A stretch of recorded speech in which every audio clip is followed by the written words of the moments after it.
Hey everybody, it's Brock and we got a brand new episode of All About. Today we have an awesome predator to add to your fish only with live rock tank. It's the Guineafowl Pufferfish. With this dark body and white spots all over, it's like you're looking straight into the starry sky. It looks awesome. The price for a guineafowl typically hovers around $300 to $400. Sometimes sites were charging even more depending on the size. Most places I looked at had none in stock. So you had to join a wait list and just hope that they get one. And so if you see one in person, take a picture because you might not know the next time you're going to see one again. This puffer gets really big and they like a lot of room to swim around in. Reaching 15 inches or more by adulthood, I would recommend at least a 300-gallon aquarium or more.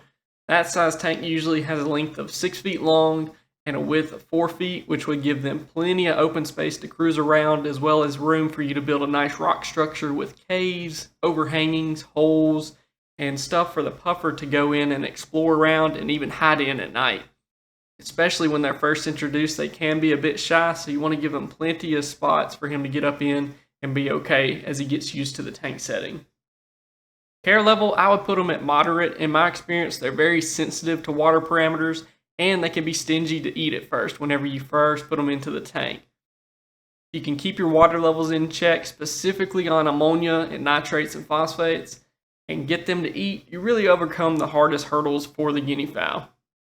They're going to be a semi-aggressive puffer, and in some cases a very aggressive puffer, especially during feeding times. They will be the first fish to the top of the tank to eat food, sometimes getting so excited and impatient that they're going to spit water out at you and charge the glass, causing water to splash out. So they're very active. They will be ready to eat each and every day. Sometimes they think you just walking up to the tank is feeding time. So they're super excited all the time throughout the tank.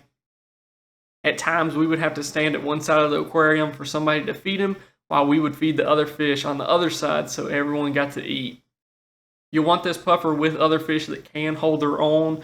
Triggerfish, eels, groupers, and other predator-like fish are going to be good with him. There's going to be nipped fins. There's going to be chases happening throughout the day. So you want a fish that can handle it and dish it back if he needs to. It's most definitely not a reef-safe fish. They will tear up your corals. LPS will look like a little jelly snack for them. SPS will be pretzels. I've seen them wipe out a cabbage leather coral even. So definitely be set on putting them in a fouler tank.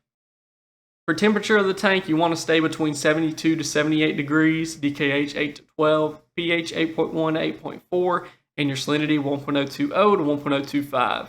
A puffer is going to be a very messy eater. They don't have teeth. They have this beak-like structure that they're going to use to pick at the food. It's almost like they're spitting it out, eating it again, and they just continue that process until it's grounded up enough that they can swallow it. So you can imagine food scattered all over the place, especially when you're feeding things like shrimp, silver sides, clams. I mean, that stuff gets everywhere. So with food everywhere, filters are getting stopped up, water levels will rise, especially your nitrates and phosphates. So keep in check with those water changes.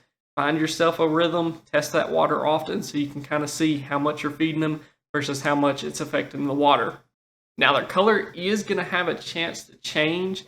In the wild, a guineafowl puffer grows to adulthood. They'll usually go from that black coloration to a vibrant yellow and gold coloration. It's super pretty. It's a rare occurrence when housed in the tank setting, though.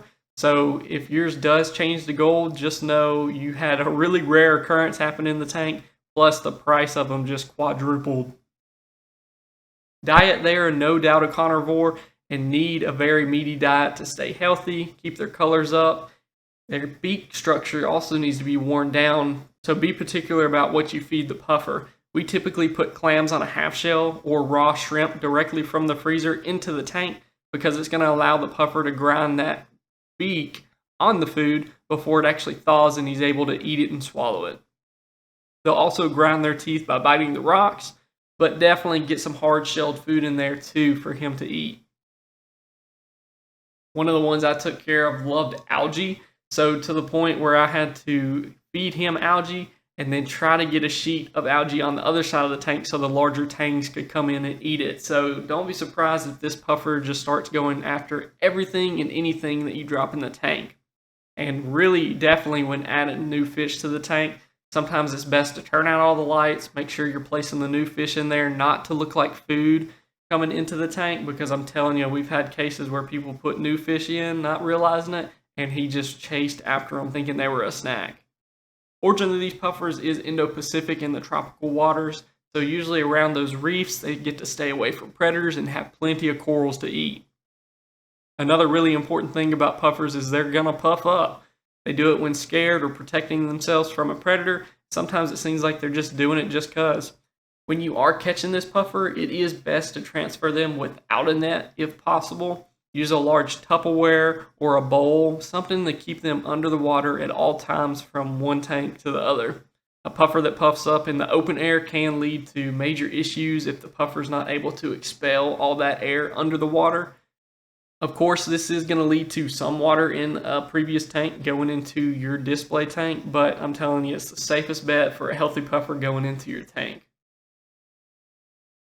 And after that, I hope this gives you a good idea if you can have the Guineafowl puffer in your tank for the future, or you at least got some new techniques you can add to your toolkit in this hobby. Don't forget to like and subscribe to the All About series. I try to get a video out every week to 2 weeks now. And again, stay safe, be kind, and I'll see y'all later.